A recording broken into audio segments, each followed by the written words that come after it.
Every day, millions of people watch strangers fall in love on TV and then decide what love really means. Reality TV is one of the biggest media formats, and it works because it makes a promise that what you're watching is unscripted, unfiltered, and mostly true. But what happens when two people tell completely different stories about the same moment? Love is Blind is a Netflix reality show where strangers fall in love sight unseen, talking through walls in what the show calls pods, and they must propose before they're allowed to meet face to face. The whole premise is that emotional connection is stronger than physical attraction.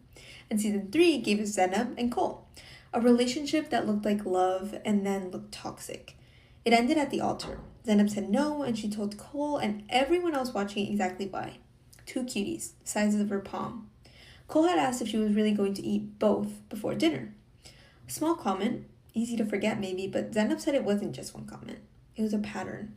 And by the reunion, that pattern had a name, a story, and millions of people ready to take sides. Hashtag Cutiegate.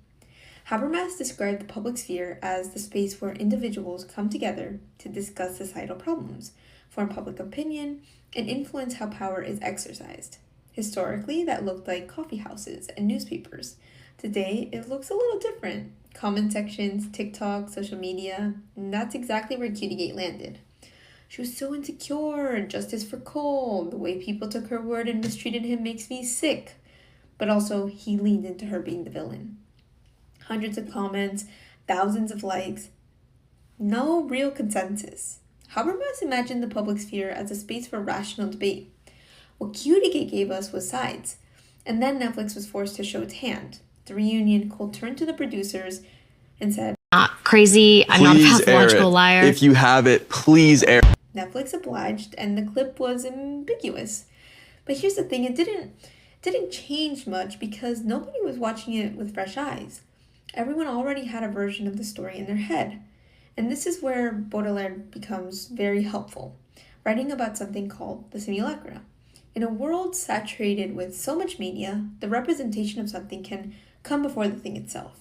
The story gets built first, and then reality gets fit around it. The reunion framing, the editing, weeks of comment sections, all of it constructed a version of the cutie moment before most people ever saw the actual footage.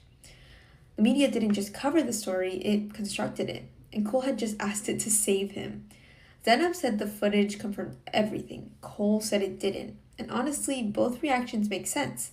Not because one of them is lying, but because by that point, the media had already replaced the real moment with its own version. Two people, one interaction, and a verdict that had already been decided before anyone pressed play. Reality TV doesn't just show us what happened, it shows us what we were ready to believe.